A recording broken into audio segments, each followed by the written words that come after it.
नमस्कार, मी विकास माने. MH12 न्यूजमध्ये आपणा सर्वांचं सहर्ष स्वागत. काल पुणे महानगरपालिकेत उमेदवारी अर्ज भरण्याचा शेवटचा दिवस होता आणि आज पासून त्याची छाननी चालू होणार आहे.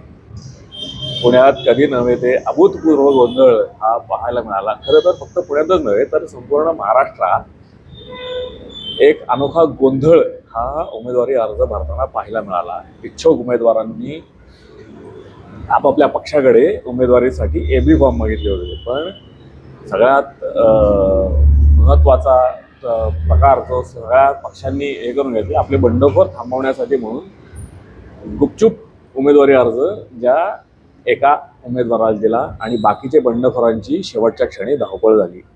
या सगळ्यावर बोलण्यासाठी आपल्यासोबत आहेत महाराष्ट्र राज्य मराठी पत्रकार संघाचे पुणे शहराध्यक्ष हेमंत जाधव.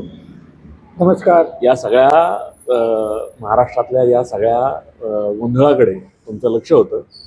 काय परिस्थिती आहे सध्या पुणे शहरात उमेदवारांची? कुठलीही उमेदवारी, कुठला पक्ष हा याच्यात आपल्या उमेदवारांची बंडखोरी थोपवण्यात यशस्वी झाला असं तुम्हाला वाटतं? आणि कुठले उमेदवार जास्त निवडून येतील, कुठल्या पक्षाला बहुमत मिळेल या उमेदवारीच्या गोंधळानंतर असं वाटतं? नमस्कार. एकतर सर्वात पहिलं जी येणारी महापालिका आहे, जो 16 तारखेला जो निकाल लागणार आहे, त्याची आपण सर्वच जण पुणेकरांपासून सगळेजण वाट पाहतोय. कारण की गेली 3 वर्ष आपल्याला नगरसेवक हे पदच नाही आहे महापालिकेत. आणि ह्याच्यामुळे जे म्हणतो गोंधळ झाला, त्याचं कारण एकतर करोना काळामध्ये जे इलेक्शन म्हणजे महापालिकेच्या निवडणूक होणार होत्या तर न झाल्यामुळं एकतर इच्छुकांची भाऊक गर्दी वाढली आणि त्याच्यामुळं जो 5 वर्षानंतर जो महापालिकेची निवडणूक होणार होती ती न झाल्यामुळं ती गेली अजून 3 वर्ष पुढं. त्याच्यामुळं जी गर्दी भाऊकांची झालेली आहे, त्याच्यामुळं सर्वात मोठा गोंधळ झाला की प्रत्येक पक्षाकडं की आपण बघायला गेलो तर एका आता उदाहरणार्थ घ्या, 25 नंबरचा वॉर्ड घ्या, आपला शनिवारपेठ आपण म्हणतो जो भाग आहे, त्याच्यामध्ये जवळजवळ नारायणपेठ आणि असा भाग जो आहे मंडेचा भाग, तर त्याच्यामध्ये जर बघायला गेलो तर 25 मध्ये जवळजवळ एक साधारण 300 उमेदवार आपल्याला इच्छुकांचे सापडतील. ते का होतं ह्याच्या पाठीमागे 300 उमेदवार 300 आता भाजपकडनं होते. त्याच्या खालोखाल आपण विचार केलं तर महाराष्ट्र नवनिर्माण सेना, शिवसेना यांच्याकडे भले कमी प्रमाणात असतील, पण यांच्याकडे पण गर्दी आहे. राष्ट्रवादीकडे आहे आणि राष्ट्रवादी 2 झाल्यामुळं तिथं थोडाफार जरा कमी प्रमाणात आहे. पण एकतर निवडणुका लांबणीवर गेल्यामुळं जी गर्दी झालेली आहे आणि राजकीय पक्षांकडे आता तेवढं स्किल राहिलेलं नाही आहे कार्यकर्त्यांना टिकून ठेवणं. हा जो गोंधळ झाला, आता मला सांगा, कालच्या ज्या गोंधळात सगळ्यात आघाडीवर होतं ते भारतीय जनता पक्ष, की त्यांच्या उमेदवारांना AB फॉर्म, इच्छुकांची संख्या त्यांच्याकडे जास्त होती आणि त्यांनी आपापल्या ज्यांना AB फॉर्म द्यायचे होते त्यांना रातोरात दिले आणि भरून टाका म्हणून सांगितलं.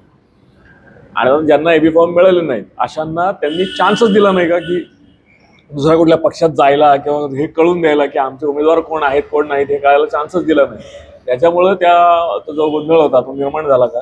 किंवा याच्यामुळे आता अजितदादांनी जास्त आयात करून, म्हणजे ज्यांना भाजपमधनं तिकीट नाही मिळालेलं अशा अनेक लोकांना पुण्यामध्ये अजितदादांनी त्यांच्या पक्षाकडनं तिकीट दिलेलं आहे. खरं तर इथला मुख्य पक्ष जो होता एकेकाळी सत्ता ज्यांनी गाजवली, काँग्रेस, त्यांना या उमेदवारांना आपलंसं करून घ्यायला वेळच मिळाला नाही. एकतर सर्वात महत्त्वाचं तुम्ही म्हणता ते आहे थोड्या प्रमाणात भाजपची जी नीती आहे की सगळ्यांना सिस्टमॅटिक अर्ज त्यांनी बाय हँड दिलेले आहेत सगळ्यांना. त्याच्यामुळं तुम्ही म्हणता ते बरोबर आहे की बरेच बाकीच्या पक्षांना वेट आणि वॉचची भूमिका ठेवायला लागली. पण मूळचा काँग्रेसचा जो बालेकिल्ला होता पुणे शहर, ज्यात त्यांचे महापौर होते, त्यांच्याकडं गेल्या 2 आत्ता इलेक्शन बघितल्या लोकसभेपासून, जसं सुरेश खालमाडी जेव्हापासनं राजकारणातून दूर गेले त्यापासनं आपण म्हणायला असं म्हणून चुकीचं ठरणार नाही की काँग्रेसची वाताच सुरू झाली. कारण नेतृत्वच नाही राहिलं काँग्रेसला आता पुणे शहरामध्ये.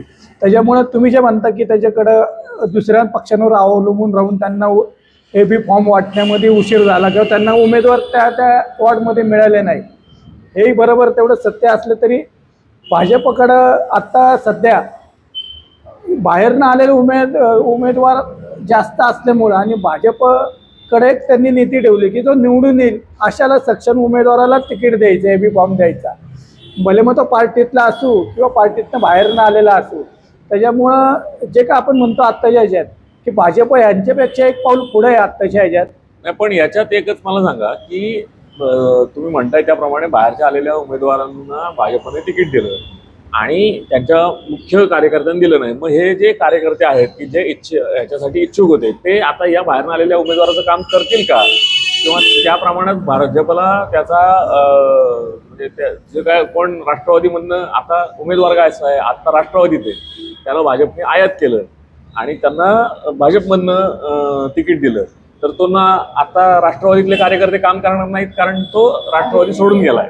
भाजपच्या कार्यकर्त्यांनी का काम करावं, कारण राष्ट्रवादीतून आलेल्या उमेदवारासाठी म्हणजे आता तो उमेदवार एकटा आणि भाजप एकटी पडेल असं वाटतं का तुम्हाला? नाही, तसं जर तुम्ही सांगाल तर भाजपकडं पुणे शहर किंवा पुणे शहरातल्या ज्या पेटापासून जो भाग आहे मध्यवर्ती भाग, तिथं हा एवढा फरक जाणवणार नाही. कारण भाजपचा जो मतदार आहे तो उमेदवार नाही बघत, तो पार्टीकडे बघतो, चिन्हाकडे बघतो, त्यालाच मतदान करतो. त्यामुळे पेठांमध्ये जरी बरं राष्ट्रवादीचे येऊ नाही तर शिवसेनेचे नाही तर काँग्रेसचा उमेदवार आहे, त्यांना काही फरक, तो भारतीय जनता पार्टीचा उमेदवार आहे. त्यामुळे पण जो आपण वडगाव भाग म्हणतोय किंवा इकडं आपण धनकवडी भाग म्हणतो, ह्या भागामध्ये तुम्ही म्हणता तसा फरक पडू शकतो थोडाफार प्रमाणात. पण भाजपची जी काही त्यांची जी काही लोकसभेची जशी त्यांनी निवडणुकीतनं शिकले बऱ्याचशा गोष्टी, त्यानंतर विधानसभेला त्यांनी त्यांची चूक सुधारवली आणि तशीच त्यांनी पुणे महानगरपालिकेत आता सदाशिव नारायण आणि शनिवार या भागातला बहुतांश भाजपचा मतदार हा उपनगरामध्ये म्हणजे कोथरूड म्हणा किंवा कर्वेनगर म्हणा किंवा सिंहगड रोडला हा स्थलांतरित झालेला आहे. मग आता या स्थलांतरित झालेल्या उमेदवारांना इथल्या या भागांमधले जे भाजपचे उमेदवार आहेत ते कन्व्हिन्स करू शकतील का, किंवा बाहेरच्या बाजूला जसे आयात उमेदवार लादले गेले त्याचा पडसाद हा इथल्या भाजपच्या उमेदवारांवर पडेल का? तुम्ही म्हणता तसं थोड्याफार प्रमाणात पडू शकेल. पण खरंच परत एकदा सांगतो की भाजपकडं जी काही दुसरी फळे आहे का राजकारणाच्या पलीकडं RSS ही त्यांची मुख्य संघटना आहे की त्यातनं माध्यमातून ते बरंचसं न सांगता आणि गुपचूप काम करत असतात. तर त्यांच्यावर तेवढा फरक पुणे शहरामध्ये तरी पडणार नाही असं वाटतं.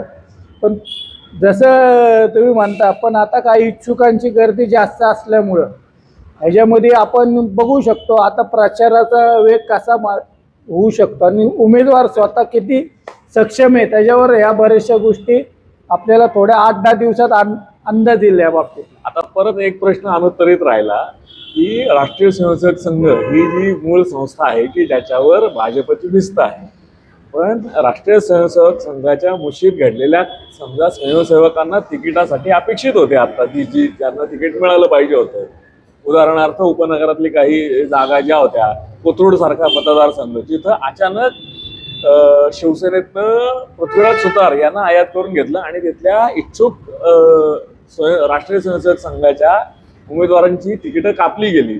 तर अशा ठिकाणी राष्ट्रीय स्वयंसेवक संघाचे स्वयंसेवक हे या आयात उमेदवारांसाठी काम करतील का?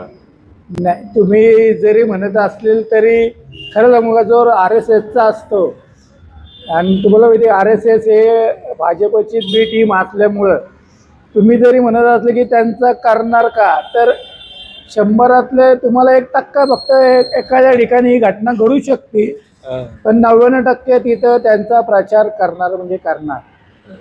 आता आपण असे व्हिडिओ कायम करत राहू. आता मला या व्हिडिओच्या शेवटाला आपण या मुद्द्यावर येऊ की मागच्या वेळेस 100 नगरसेवक हे भाजपचे होते, 100 पार त्यांनी केलेली होती. आता येणाऱ्या महानगरपालिकेच्या ज्या हे आहेत त्याच्यामध्ये भाजप हा किती आकडा स्पर्श करेल, एक हाती सत्ता भाजपची येईल का, आणि महाविकास आघाडी अजितदादा पवार हे एकदम सुसाट सुटलेले होते याच्यात की त्यांना जे येईल त्यांना तिकीट देत होते, हे सक्षम उमेदवारांना ते तिकीट देत होते, योग्य पारखून घेत होते, पटापट त्यांना ते जमत होतं. त्या मानाने काँग्रेस आणि शिवसेना ही थोडी कमी पडली होती. म्हणजे शिवसेनेचं मूळ लक्ष हे कदाचित पक्षश्रेष्ठींचं मुंबईकडे होतं, पण महाराष्ट्र नवनिर्माण सेना, काँग्रेस आणि शरद पवारांची राष्ट्रवादी काँग्रेस यांची जी द्विधा मनस्थिती झाली होती त्याच्यात मतदार या सगळ्या लोकांना कन्व्हिन्स करण्यात किती हे पडेल आणि त्यांची संख्या ती किती साधारण पर्यंत पोहोचू शकेल, तुमचा अंदाज काय सांगतो? आत्ता अंदाज सांगणं का कठीण आहे, कारण की आत्ताशी उमेदवार जाहीर झालेले आहेत. अजून माघारीची तारीख जेव्हा 2 तारखेला आपल्याला समजून येईल की खरेच उमेदवार किती राहतील, कारण यात अपक्षांचाही रोल महत्त्वाचा असतो. कारण अपक्ष उमेदवार कसे आहेत, जसं आप पार्टीचं नाही म्हटलं तरी आता पहिल्यांदा एंट्री होती पुण्यामध्ये आप पार्टीची आणि त्यांचे उमेदवार पण येणार आहेत. तर असे वंचित आहे, असं घटक किती आत्ता प्रचारामध्ये आघाडी घेतोय. मग त्याचा रिझल्ट आपल्याला 15 तारखेच्या यात मिळेल. पण तरी टेंटेटिव्ह पुण्यामध्ये भाजप हे सर्वात मोठा पक्ष असू शकतो असं तरी आपण आता ठामपणे सांगू शकतो. त्याच्या खालोखाल राष्ट्रवादीचं आपण म्हणतो अजित पवार गट हा तिथं असू शकतो. आत्ता तरी आपण एवढं सांगू शकतो की भाजप 1 नंबरला राहील आणि 2 नंबरला राष्ट्रवादी राहील पुण्यामध्ये तरी. धन्यवाद देमनजी. खरं तर राजकारण हे अत्यंत अनप्रिडिक्टेबल, म्हणजे ज्याचा कोणीही भविष्य सांगू शकत नाही अशा पद्धतीची अवस्था इथं पुण्यामध्ये झालेली आहे. पुण्यात नाही, संबंध महाराष्ट्रात झालेली आहे. कोण कोणाबरोबर जाईल, कुठला उमेदवार कुठं जाईल, आता उद्या कोण माघार घेईल हेही सांगू शकत नाही आपण.